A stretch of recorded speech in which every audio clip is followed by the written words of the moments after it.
These howitzers served with the British Army both on D-Day, Arnhem and Rhine crossings, flown in by gliders with the Jeep and its limber and the crew.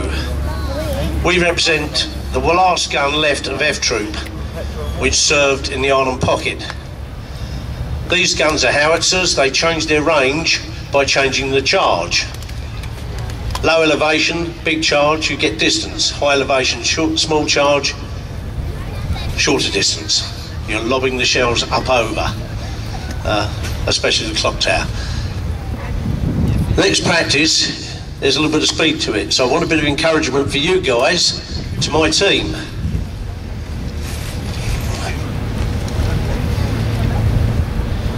When I say charge, I'm actually changing the charge of the gun. So, fresh target, HE, M48 instant, charge 4, bearing 6378, angle of sight 300, ranging 550, gunfire, expend all rounds. Thank you very much. Although the gun teams are out there in the sunshine, the last few days they've been out there in the slush and the mud and the mire, still doing the same display, showing you that regardless of the conditions, these guys are professional enough to carry on. Each member of the gun team knows not only his job, but the job of every other member in the gun team.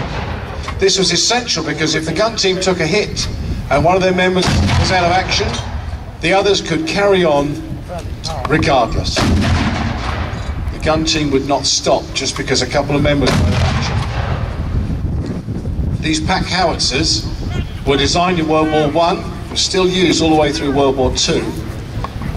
The traverse system, that's the system that makes it go from side to side, is actually built into the front axle on a very fine thread. They do not like dirty, filthy conditions.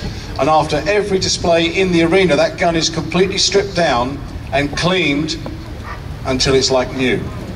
So every time they fire a round, that's about another half an hour of cleaning going on. So they'll spend most of the rest of today getting that gun back to the pristine order that it was in when it came in. Robbie Granger's crew, the Summer 44 team, are over in the tree line right behind the bank there, so if you want to see their setup, it is set up as closely as they can get it to real conditions. So I recommend a visit as a must.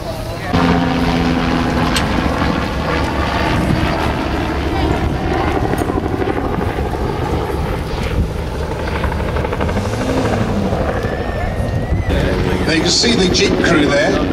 Every single member of the gun team clambered onto the Jeep. That's not a comfortable position to be in, but that's how they travelled, sometimes for many, many miles at a time. This sort of condition is not uncommon. Back then, remember, that was all churned up battlefield. When they're on a nice grassy flat plain, that's lovely, but when they're travelling across this, it's much more akin to what these things would have done originally. Ladies and gentlemen, we're the Summer of 44. The gun number 1 is Silent King. I'm Staff Ranger. Good afternoon. Give them a big round of applause, ladies and gentlemen, the Summer of 44 display team.